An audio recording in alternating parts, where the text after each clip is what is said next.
Hello guys and welcome to Skynomics academy once again.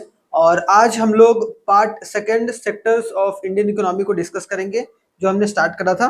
पिछला वाला lecture जो है हमने बहुत शानदार तरीके से कवर करने की कोशिश करी थी। उसमें हमने डिस्कस ये करा था, क्या डिस्कस करा था उसके पहले आज बता दे रहा हूँ कि आज ये पार्ट क्या कौन सा होगा भाई, सेकंड होगा। हमने पिछले वाले क्लास में क्या डिस्कस करा था, कोई बताएगा? हमने वाले अगर पिछले वाले क्लास में अगर देखा जाए तो हमने ये कौन तीन सेक्टर कौन से? हाँ, प्राइमरी सेक्टर के बारे में, सेकेंडरी सेक्टर और टर्सरी सेक्टर, इन तीनों सेक्टर के बारे में हमने शानदार तरीके से वहां पर डिस्कस करा था और तीनों के डिफरेंसेस के बारे में भी समझा था। क्या तीनों के बीच में बेसिक डिफरेंस क्या है। और हमने ये भी देखा था कि प्राइमरी सेक्टर जो है उसका कंट्रीब्यूशन एक तरीके से क्या है, अभी भी जीडीपी में क्या है, कम है। किसमें भाई? Contribution in the GDP.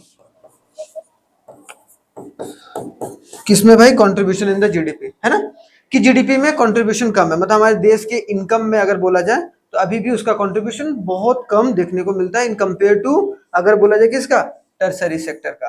तो यहाँ पर हमने इंपॉर्टेंस ये समझा था कि अगर देश को डेवलप करना है तो प्राइमरी, सेकेंडरी और टर्सरी तीनों को जोड़कर या तीनों को ऐड कर कर ही कोई इकोनॉमी जो है वो कौन सी इकोनॉमी बन सकती है,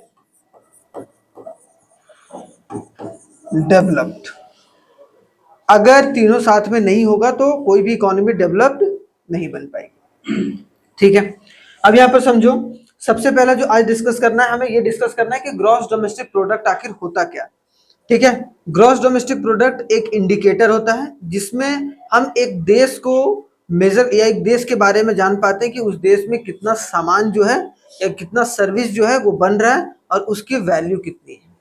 हमने सिंपल सा लॉजिकल देखा था कि जीडीपी का मतलब, सिंपल सी बात याद रखना, कि एक देश के अंदर जितना भी गुड्स एंड सर्विस बन रहा है, जितना भी सामान या सर्विस दिया जा रहा है, उसकी जितनी क्या हो, वैल्यू हो, उसकी जितनी वैल्यू हो, उस वैल्यू को हम लोग बोलेंगे क्रॉस डोमेस्टिक प्रोडक्ट। पूरा वैल्यू, इसमें हम लोग ये नहीं कि जो सामान टूटा फूटा ना, जो सामान बना और उसकी जितनी वैल्यू एक तरीके से ऐड हुई, उस उन सब सारे को हम लोग क्या बोल रहे हैं भाई, ग्रॉस डोमेस्टिक प्रोडक्ट। अब देखो थोड़ा सा, मतलब it is important to include only the final goods and service.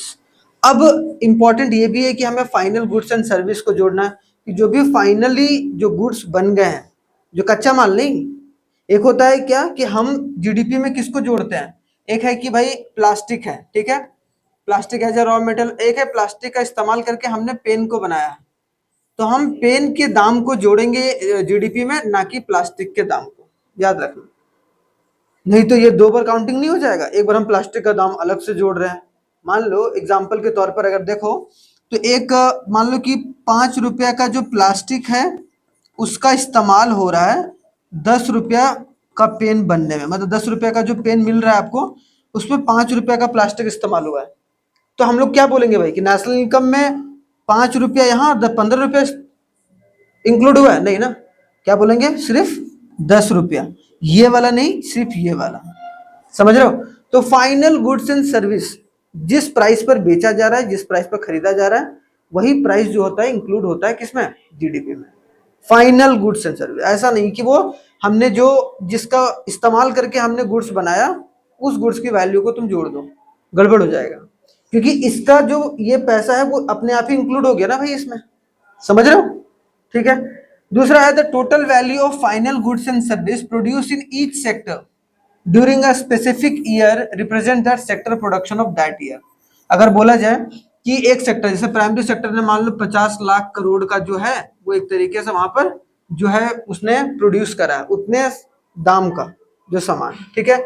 Secondary sector और टर्सरी सेक्टर उसी तरीके से तीनों सेक्टर कुछ ना कुछ एक तरीके से क्या कर रहा है, प्रोड्यूस कर रहा है। तो तीनों सेक्टर को अगर जोड़ देंगे तो वो हमारा क्या निकलेगा, वो रिप्रेजेंट क्या करता है, सेक्टर प्रोडक्शन की। एक सेक्टर प्राइमरी सेक्टर ने कितना कंट्रीब्यूट करा, सेकेंडरी सेक्टर ने कितना कंट्रीब्यूट करा और टर्सरी सेक्टर ने कितना कंट्रीब्यूशन करा। उसके बाद देखो कि adding the production from the various sector, अगर तीनों सेक्टर के अलग अलग जितने भी प्रोडक्शन हुए हैं अगर तीनों सेक्टर को जोड़ देंगे, is known as gross domestic product. उसको हम लोग क्या बोलेंगे, gross domestic product. This indicates the value of all final goods and service within a country in a given year. कि जितना भी फाइनल गुड्स एंड सर्विस हुआ है, जो प्रोडक्शन हुआ है, उसकी कितनी वैल्यू है, वो हमारा जीडीपी कहलाता है। सिंपल से लॉजिक है, ज्यादा दिमाग नहीं लगाना है, फाइनल जरूर लिखना है। ठीक है, क्या लिखोगे? अगर बोलेगे it indicates the GDP indicates the value of all the final, जितना भी गुड्स एंड सर्विस प्रोड्यूस हुआ है हमारे कंट्री में, उसकी जितनी वैल्यू है, उसको हम लोग क्या बोल रहे हैं? जीडीपी बोल रहे हैं। और अभी इंडिया में जो है सेंट्रल गवर्नमेंट जीडीपी को निकालती है। कौन निकालती है? अच्छा, जीडीपी स्टेट भी निकालती है क्या? बताओ, स्टेट की अपनी जीडीपी होती है? होती है। हर स्टेट अपना अपना भी तो जीडीपी देखता है कि भाई हम अपने स्टेट में कितना हमने primary sector, secondary sector, tertiary sector में जो है हमने बनाया, प्रोड्यूस किया, उसकी कितनी वैल्यू है। लेकिन जो मेन इंडिकेटर होता है पूरे देश का, वो कौन करता है? Central government. सेंट्रल गवर्नमेंट का मतलब क्या होता है भाई? जो दिल्ली में सरकार चला रहा है, ना कि स्टेट की गवर्नमेंट। ठीक है, जो सेंट्रल गवर्नमेंट चला, जैसे कि अभी कौन है? बीजेपी है, या बीजेपी की जो गवर्नमेंट है वो उसकी पार्लियामेंट्री बॉडी जो है, जितने भी लोग हैं वो साथ में मिलकर, वहां खास करके फाइनेंस मिनिस्ट्री के अंदर जो है वो ये काम किया जाता है। किन कौन सी मिनिस्ट्री? जैसे एजुकेशन मिनिस्ट्री होती है, एजुकेशन के मामले को देखती है। डिफेंस मिनिस्टर होता है, जो डिफेंस के मामले को देखता है। और इसमें अगर देखा जाए तो कौन देखता है भाई? Finance minister. अगर रिसेंटली देखा जाए, हाल फिलहाल में ही इंडियन गवर्नमेंट ने स्टार्ट करा है contribution of the 3 sector towards the GVA, gross value added. अब जीडीपी को धीरे धीरे रिप्लेस करके अब वो ग्रॉस वैल्यू एडेड शब्द का इस्तेमाल कर रहे हैं। मतलब क्या? वैल्यू ऐड कितना करा। जैसे मान लो एक किसान है, ऐसे करके समझना, ठीक है, बहुत आसान से समझ में आएगा। एक फार्मर है, फार्मर ने क्या प्रोड्यूस किया भाई? वीट प्रोड्यूस किया। क्या किया? वीट प्रोड्यूस किया। वीट प्रोड्यूस किया। अब वीट प्रोड्यूस करने के बाद वो जो फ्लावर मिल को जो है वो एक तरीके से दे दिया। मतलब एक बंदे ने मिल खोल के रखा था, ठीक है, अब जो जहां पर गेहूं को आटे में बदला जाता है भाई, पीस के, तो इसका मतलब क्या है कि वो पीसा। अब ये जो फार्मर था उसने 50 रुपया में मान लो कि वीट को बेचा इसको। अब इसने बनाकर उसको कितना रुपया कर दिया? अपना अपना उसने प्रोडक्शन एक्टिविटी जो है वो एक तरीके से इंक्लूड किया, वो प्रोड्यूस किया, वो भी तो अपना खर्चा जोड़ेगा, तो वो 100 रुपये का। अब वो 100 रुपया जो आटा बनाया या जो फ्लावर बनाया वो कहाँ पर बेचेगा? मान लो कि बेकरी वाले को बेचा। बेकरी वाले ने क्या बनाया? उसको ब्रेड बनाया, ठीक है, और ब्रेड बनाकर वो उसका दाम कितना रख दिया? 150 रुपया।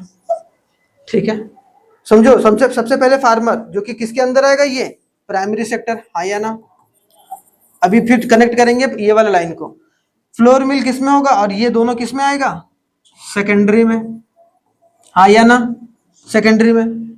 उसके बाद ये जो दुकानदार को दिया, ये किसको? शॉपकीपर को दिया। वो कितने में दिया? 150 रुपये में। और ये कस्टमर को कितना में बेचा? 200 रुपया में। 200 रुपया में कौन लिया? कस्टमर। इसको हंसी खुशी ले लिया। अब समझो, 50 रुपए का सामान 200 रुपये में जाकर बिक रहा है, धीरे धीरे प्रोसेस होके। समझ रहे हो? तो यहां पर सरकार ने क्या बोला कि अब हम लोग जो फाइनल जोड़ते थे, ठीक है, बात बराबर ही है, बस चीजें थोड़ा देखने का तरीका अलग है। हम पहले जो फाइनल जोड़ते थे, अब हम क्या जोड़ेंगे कि ग्रॉस वैल्यू एडेड जोड़ेंगे हर सेक्टर का अलग, कि प्राइमरी सेक्टर ने कितना इंक्लूड करा, प्राइमरी सेक्टर ने कितना वैल्यू ऐड करा? 50 रुपया, हाँ या ना? सेकेंडरी सेक्टर ने कितना करा? सेकेंडरी सेक्टर ने कितना करा? 100 रुपया। और यहां पर कितना? 150 का करा। कैसे करा? ये 50 रुपया का सामान इस्तेमाल करके 100 रुपया में बेच रहा है, तो इसने 50 रुपया ही तो ऐड करा है। 50 रुपया ये तो इंक्लूड हो ही गया, दिमाग लगाना। फिर ये 100 रुपया का लिया, 150 रुपया, मतलब कितना जोड़ा? 50। तो दोनों मिला के कितना हुआ? 100। तो 100 रुपया किसने? सेकेंडरी सेक्टर ने, ठीक है। और ये 150 रुपये में लिया, 200 रुपये में बेच रहा है, मतलब ये दुकानदार कितना कमाया? 50। तो यहाँ 50 जोड़ेंगे, वो कौन हो गया? Tertiary sector. ये क्या हो गया? Tertiary sector. तो कितना मिला के हो गया? 200 रुपया। समझ रहे हो? तो सरकार ये बोली कि अब हम लोग हर एक सेक्टर को अलग अलग तरीके से उसकी वैल्यू को ऐड करेंगे। उससे क्या होगा? आसान होगा कि हमारा प्राइमरी सेक्टर ज्यादा मजबूत है कि सेकेंडरी सेक्टर ज्यादा मजबूत है कि टर्सरी सेक्टर ज्यादा मजबूत है। समझ में आया? तो यहाँ पर यही institute of the GDP to align with a global standard, कि जीडीपी के अब जीडीपी तो करेगी करेगी, उसके अलावा जीवीए ग्रॉस वैल्यू एडेड भी एक तरीके से इंक्लूड करके चलेगी। ठीक है, तो ये बेसिक सा डिफरेंस था जो कि समझ में आ गया। अब जीवीए रिफ्लेक्ट करता है contribution of this sector after adjusting taxes. इसमें टैक्सेस, सब्सिडी, अब सरकार दो तरीके से टैक्स लगाती है, मतलब टैक्स लगाती है। कौन कौन सा टैक्स भाई? एक डायरेक्ट टैक्स लगाती है और एक इनडायरेक्ट टैक्स। अब यहाँ समझना है दो टैक्स का मतलब, छोटा सा, ज्यादा इससे सवाल तो आया नहीं है फिलहाल। डायरेक्ट टैक्स का मतलब जो कि हम डायरेक्टली सरकार को दे रहे हैं इनकम के रूप में, इनकम टैक्स। ठीक है, income tax is the direct tax जो हम डायरेक्ट सरकार को दे रहे हैं। लेकिन हम बिस्किट खरीद रहे हैं, बिस्किट पर जो हम टैक्स किसको दे रहे हैं? दुकानदार को। तो दुकानदार को जो टैक्स दे रहे हैं वो टैक्स कौन सा कहलाएगा? Indirect tax. क्योंकि हम जो हैं वो दुकानदार को दे रहे हैं, दुकानदार होलसेलर को दे रहा है, होलसेलर फिर मिल वाले को दे रहा है, या फिर वो फैक्ट्री वाले को, और फैक्ट्री वाला फिर किसको दे रहा है? सरकार को दे रहा है। देखो, सरकार को दे रहा है, कस्टमर को टैक्स देगा। ठीक है, ये समझ में आया? इधर दीदी जागो, ग्राहक जागो, नहीं तो बहुत परेशानी होगा। ठीक है, ठीक है। देखो, अब यहाँ देखो हिस्टोरिकल चेंजेस क्या क्या है। हिस्टोरिकल चेंजेस, हिस्टोरिकल चेंजेस का मतलब मैंने बताया था कि सबसे पहले अगर देखा जाए 1947 में हमारा देश आजाद हुआ भाई। वहां पर हमारा फोकस या फिर हमारा ज्यादा डेवलप्ड कौन था भाई, या ज्यादा कौन से काम जो है वो लोग करते थे? एग्रीकल्चर, खेती बाड़ी करते थे, पहले ही पता है। तो पहले प्राइमरी सेक्टर का डोमिनेंस था। अगर अर्ली डेवलपमेंट देखा जाए तो पहले क्या था? हमारा प्राइमरी सेक्टर का डोमिनेंस था, मतलब लोग बहुत ज्यादा प्राइमरी सेक्टर में काम करते थे। At first the primary sector was the vital, vital का मतलब इंपॉर्टेंट। क्या होगा भाई? Important for the economy. हमारे इकोनॉमी के लिए सबसे ज्यादा पहले इंपॉर्टेंट कौन सा हुआ करता था? कौन सा सेक्टर? Primary sector, agriculture. ठीक है, agriculture played a key role in providing jobs and producing natural goods. हमारे देश में जो भी गुड्स वगैरह बनता था लगभग लगभग समय लोग जो थे वो एग्रीकल्चरल एक्टिविटीज में ही देखने को, या तो गाय पाल रहे हैं या तो खेती बाड़ी कर रहे हैं। किसी को हम पहले ये नहीं जानते थे कि यार कोई बंदा जा रहा है आईटी सेक्टर में काम कर रहा है। वो तो 1990 के बाद जो है आईटी सेक्टर हमारे देश में थोड़ा बहुत आना शुरू हुआ। उसके पहले तो हम लोग बिल्कुल भी एक तरीके से हमारी इकोनॉमी में एग्रीकल्चर का डोमिनेंस थोड़ा सा ज्यादा था। ठीक है, ये याद रखना है। टेक्नोलॉजी, लेकिन जैसे जैसे धीरे आगे बढ़ता चला गया technological advancement with a better farming technique, क्योंकि धीरे धीरे करके हमने क्या करा, 1960s में ग्रीन रेवोल्यूशन आया भाई। और ग्रीन रेवोल्यूशन में क्या करा हमने? रेवोल्यूशन मतलब क्रांति। अब ग्रीन जो रेवोल्यूशन आया उसके तहत क्या हुआ, उस पर फोकस किया गया कि हम अपनी प्रोडक्शन को बढ़ाएंगे, वीट और राइस को, ताकि हमारे देश में जो अनाज की उपज है या अनाज की जो प्रोडक्शन है वो बढ़ सके। और जिसका सीधा असर जो है वो एक तरीके से किस पर पड़ेगा? प्राइमरी सेक्टर के बढ़ावे पर। और उसमें सबसे इंपॉर्टेंट रोल प्ले क्या किया था? Technological advancement. उसमें इस्तेमाल किया जाने लगा बेटर फार्मिंग टेक्निक। ठीक है, agriculture generated more food, enable people to pursue other jobs like a crafting and trading. उसके बाद धीरे धीरे करके अब जैसे ज्यादा अनाज होने लगा तो हमने ट्रेड करना शुरू किया, हमने अनाज को दूसरे देश या दूसरे स्टेट भेजना शुरू करा, तो वहां से जो है पैसा जो है थोड़ा बहुत वहां से भी आना शुरू हुआ। नहीं तो पहले बहुत दिक्कत परेशानी होता था, पहले अनाज भी हमारे देश में ट्रेड वगैरह ये नहीं हो पाता था। ठीक है, हम लोग दूसरे देश भी नहीं भेज पाते थे, बाहर से भी नहीं ला पाते थे, तो एक तरीके से ये दिक्कत हुआ था उस वक्त। एमरजेंस ऑफ अदर रूल, उसके अलावा this increase the trade and led to a more role such as a transporters, administrator, military personnels.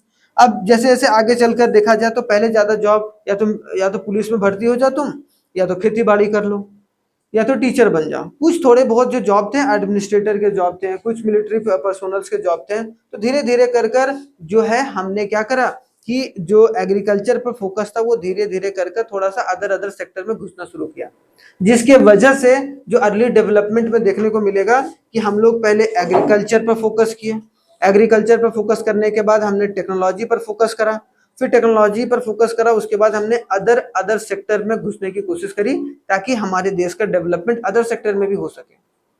ठीक है, अब आगे देखा जाए कि वो तो हमारा अर्ली डेवलपमेंट था।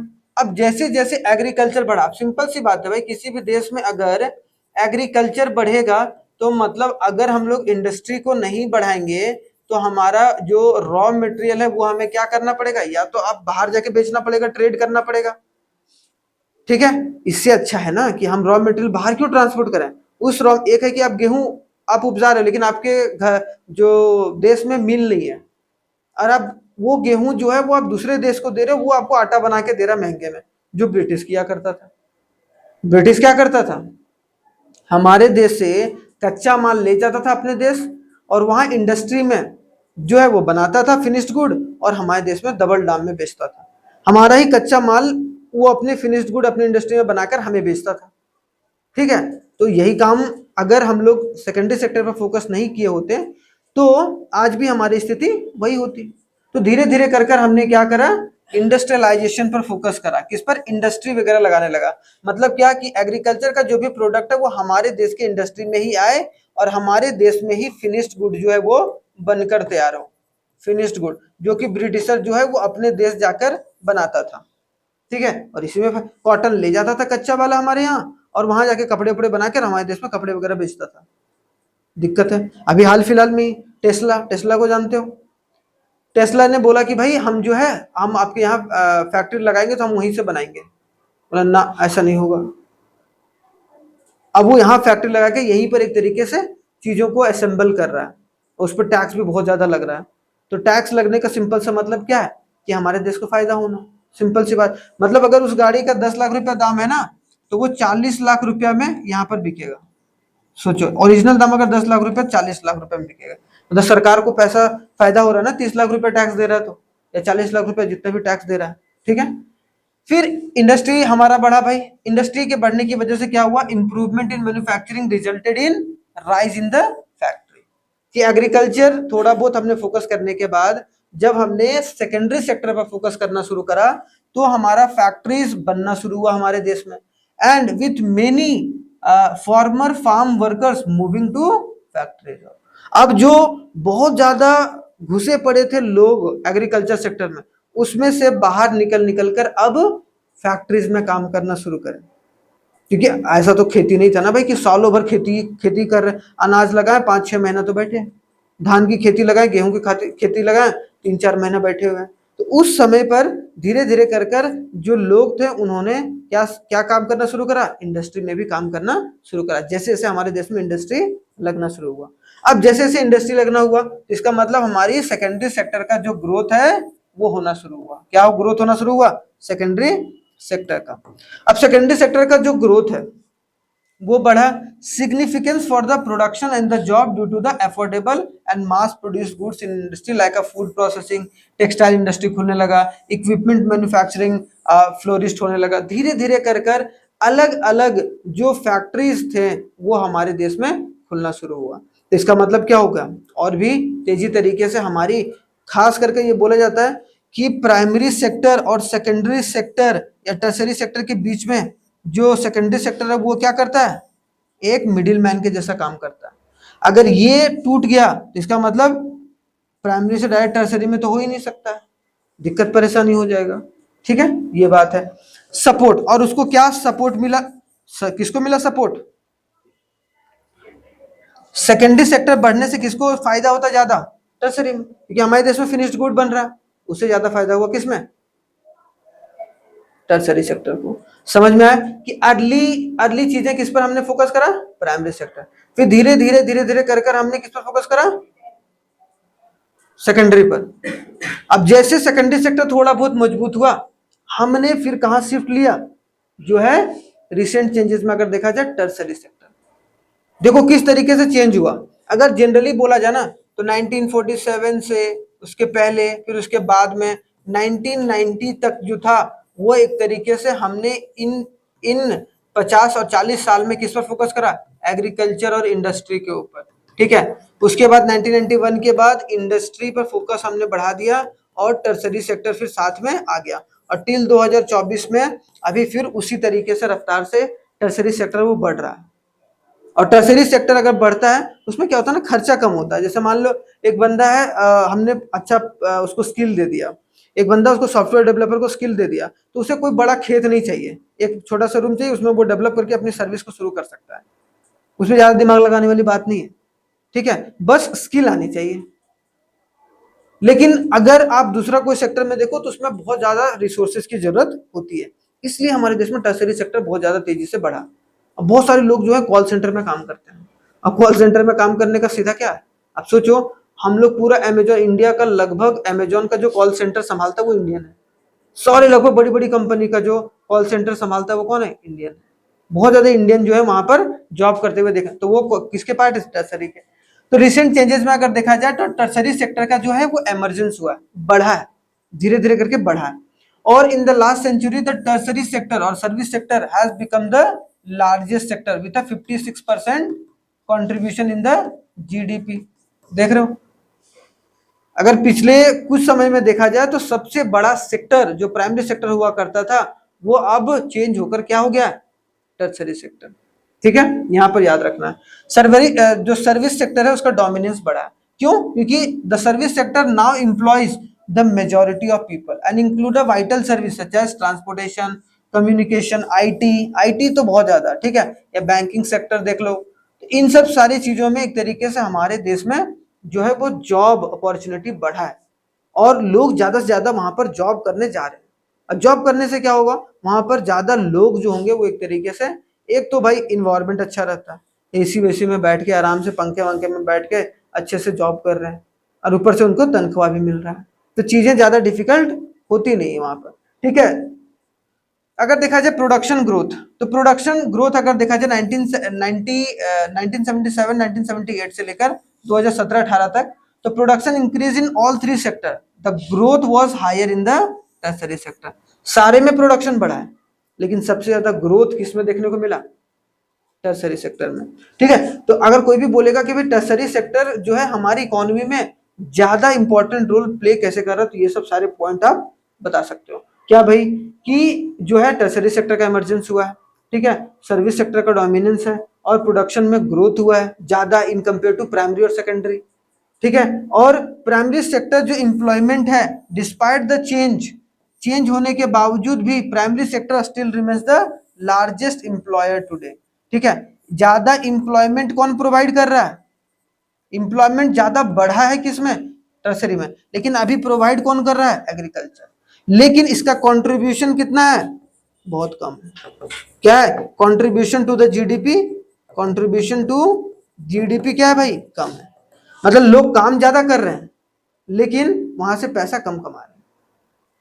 वहां लोग ज्यादा काम कर रहे हैं लेकिन पैसा, एग्जाम्पल के तौर पर अगर देखो, जैसे 100 लोग अगर एक तरीके से 100 लोगों में से अगर मान लो 55 लोग एग्रीकल्चर में काम कर रहे हैं, 55% लोग, मतलब 55 लोग, तो भाई कम से कम 55 रुपया तो कंट्रीब्यूशन होना चाहिए, लेकिन कंट्रीब्यूशन 18 है।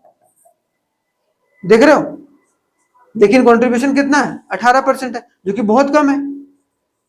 देख रहे हो, तो इसका जो है वो इम्पैक्ट आपको देखने को मिलता है डायरेक्टली।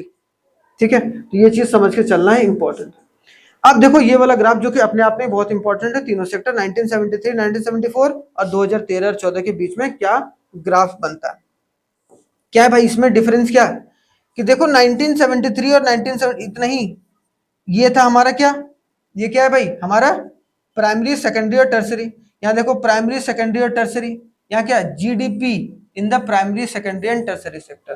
तो जीडीपी देखो, जीडीपी में कंट्रीब्यूशन सबसे ज्यादा इसका नहीं है, टर्सरी सेक्टर का, उसके बाद सेकेंडरी सेक्टर का, उसके बाद आपको प्राइमरी सेक्टर का। तो सोचो 1973 1974 में क्या हालत था और अभी क्या है।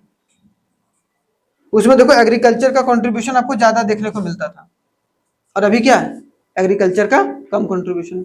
इसका मतलब कि अगर ग्राफ 1 में देखा जाए तो क्या है, this data represent the two specific year 1973 1974 और 2013-14। इसमें क्या, the choice of these two years is based upon the comparable and authentic nature पर डेटा के हिसाब से। ऐसा नहीं कि वहां पर जो डेटा है वो कहीं से भी उठा के ले लिया गया। लगभग कितना साल हो रहा है, 1973 से 2013 तक कितना साल हो रहा है,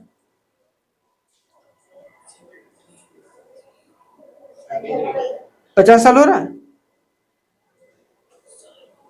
1973 से 2013 कितना हुआ, 1973 से 1983, 1993, फिर कितना हो गया बताओ, 2003, फिर कितना हो गया 2013।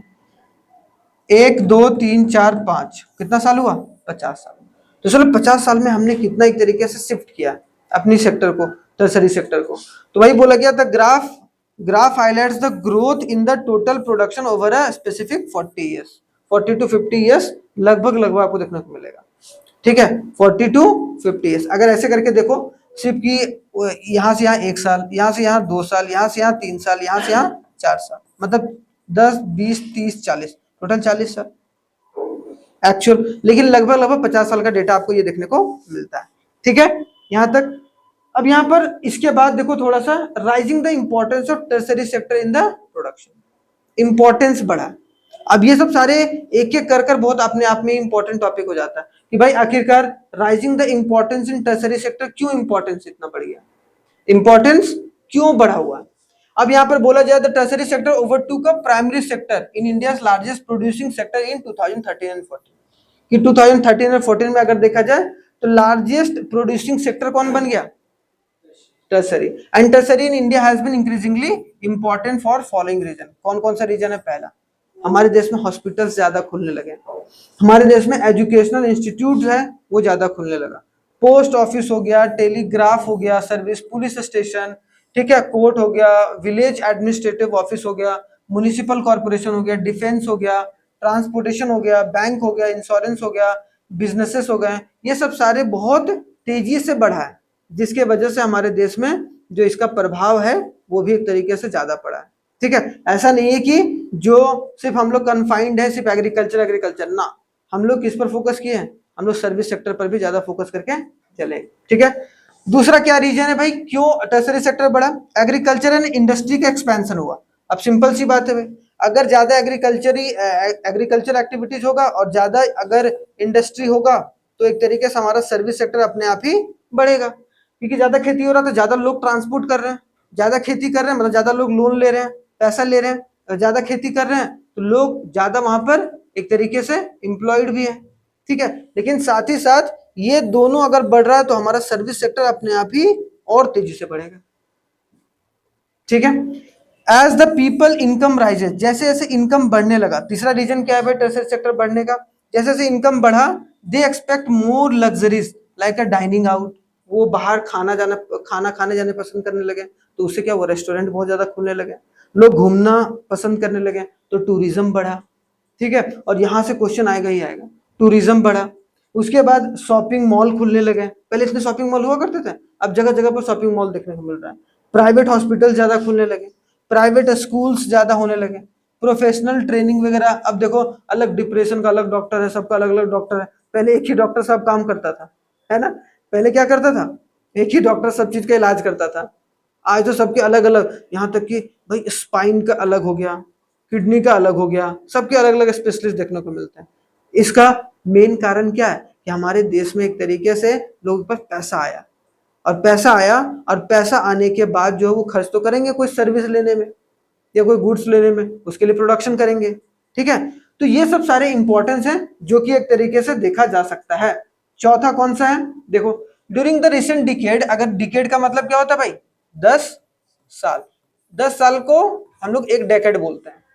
तो एक डेकेड में several new information and communication technology based service have become increasingly important and indispensable.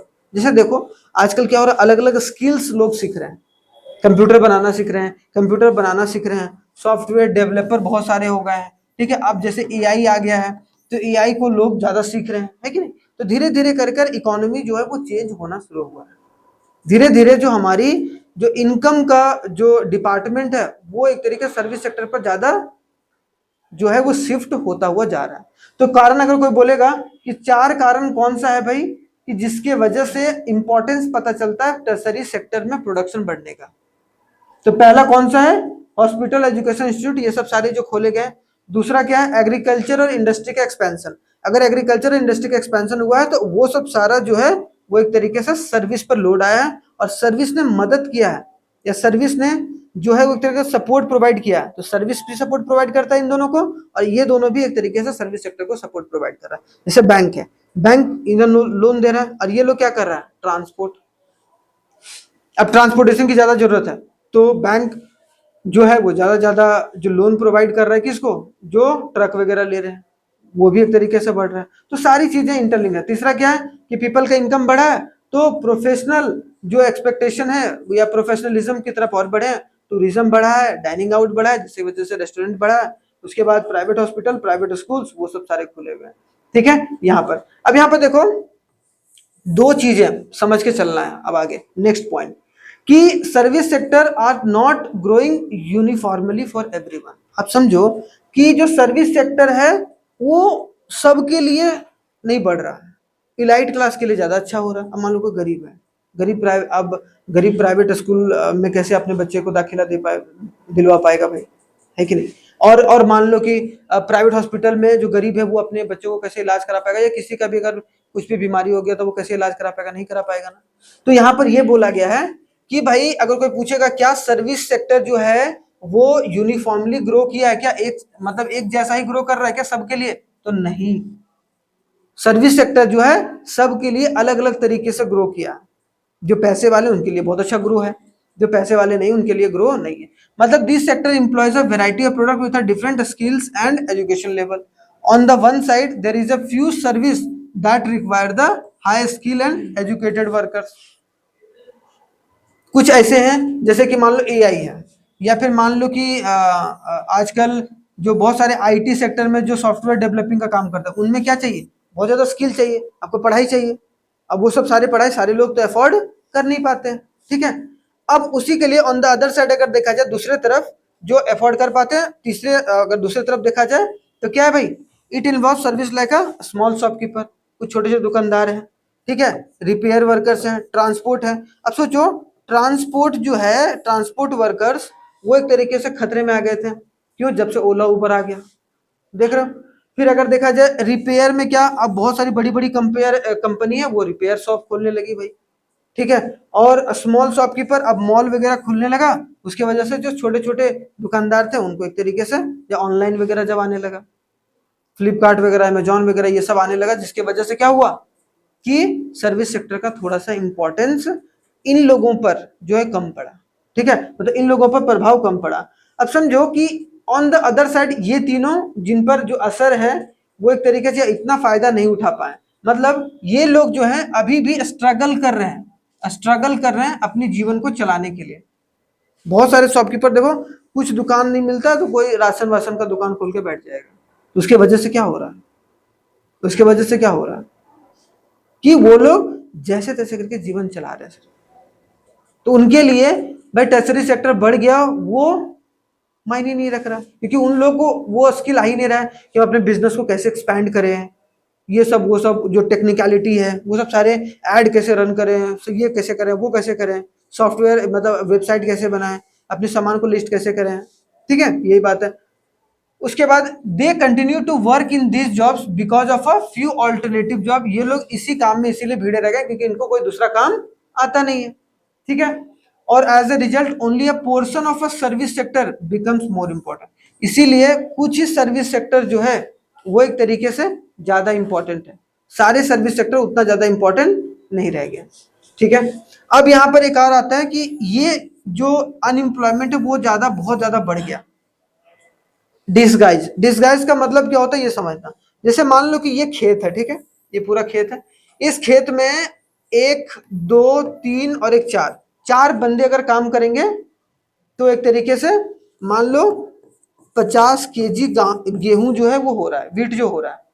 लेकिन अगर ये दोनों काम किए होते ना, दो लोग भी काम करते तो एक तरीके से तब भी 50 किलो ही होता। मतलब ये तो दोनों लगे हुए हैं वो एक तरीके से बेफालतू के हैं, ये कहीं और काम कर रहे होते हैं। मतलब ये पूरा खेत है, ये खेत अगर ये दोनों ही काम किया होता तो एक तरीके से 50 किलो ही प्रोडक्शन होता। लेकिन क्योंकि अनएम्प्लॉयमेंट बेरोजगारी ज्यादा होने की वजह से ये जो यहाँ का इस लैंड ओनर था उसने दो और लोगों को रख लिया, इसका काम जल्दी हो गया। अब जो पहले 100 रुपया मिलता था इन दोनों को, अब ये 100 रुपया इन चारों को मिल रहा है, मतलब सबको 25-25 रुपया मिल रहा है, पहले 50-50 मिल रहा था। इन लोगों का इनकम कम हुआ कि नहीं हुआ।